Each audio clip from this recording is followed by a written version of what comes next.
जय श्री महाकाल। दोस्तों हम उज्जैन में 84 महादेव की एक पुण्यदायी यात्रा कर रहे हैं। दोस्तों इस यात्रा में अभी तक हम अगस्तेश्वर महादेव और गुहेश्वर महादेव के दर्शन कर चुके हैं। अब हम हमारी यात्रा में आगे हमारे पड़ाव पर बढ़ रहे हैं, जिसका नाम है ढूंढेश्वर महादेव। दोस्तों इस यात्रा के आरंभ में, और मैं अभी भी यही कहता हूँ कि जो यात्रा है ये श्रद्धा भक्ति पर विश्वास की है। मानो तो सब कुछ है, ना मानो तो कुछ भी नहीं। दोस्तों जो हमारे अगले महादेव है वो ढूंढेश्वर महादेव है, जो उज्जैन में रामघाट पर मासीपुरा के तट पर, और हमारे दूसरे पड़ाव के महादेव गुहेश्वर के ठीक सामने टीले पर स्थित है। दोस्तों ढूंढेश्वर महादेव के बारे में कहा जाता है कि इस पवित्र शिवलिंग के दर्शन मात्र से आपके पाप नष्ट हो जाते हैं एवं आपको पद एवं प्रतिष्ठा की प्राप्ति होती है। तो आइए दोस्तों जानते हैं इस पवित्र शिवलिंग के पीछे की पौराणिक कथा को। दोस्तों स्कंद पुराण में वर्णन है कि कैलाश पर भगवान शिव का एक गणनायक था, उसका नाम था ढूंढ। जो ढूंढ था दोस्तों ये काफ़ी कामी और दुराचारी था।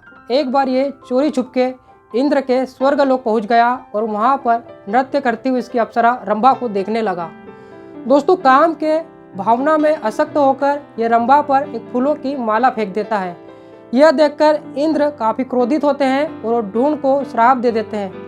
श्राप पाकर ढूंढ बेहोश हो जाता है और वो स्वर्ग से मृत्यु लोक यानी भूमि लोक पर गिर जाता है।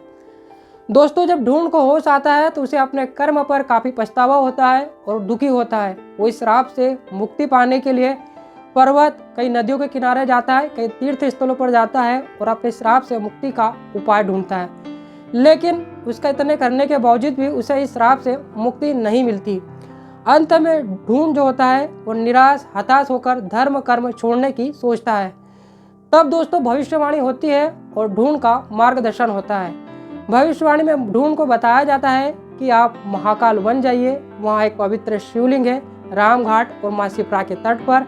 आप उस पवित्र शिवलिंग का दर्शन करिए, उसका पूजन करिए, तब आपको इस श्राप से मुक्ति मिल जाएगी। आकाशवाणी के कहे अनुसार ढूंढ महाकाल वन आते हैं, इस पवित्र शिवलिंग की खोज करते हैं। पवित्र शिवलिंग प्राप्त होने पर मन कर्म वचन से उसकी भक्ति भावना करते हैं। उनकी भक्ति भावना देखकर भगवान भोले भंडारी महाकाल प्रसन्न हो जाते हैं, प्रकट होते हैं और ढूंढ को वरदान मांगने की कहते हैं। तब ढूंढ दोस्तों अपने श्राप से मुक्ति का वरदान भगवान से मांगते हैं। साथ ही वो भगवान से कहता है कि हे भगवान, जैसे इस पवित्र शिवलिंग के दर्शन करके मेरे पाप नष्ट हो गए, वैसे भी जो भी भक्त इस पवित्र शिवलिंग के दर्शन करे उसके पाप नष्ट हो जाए। साथ ही ये जो शिवलिंग है ये भविष्य में मेरे नाम से ही जाना जाए।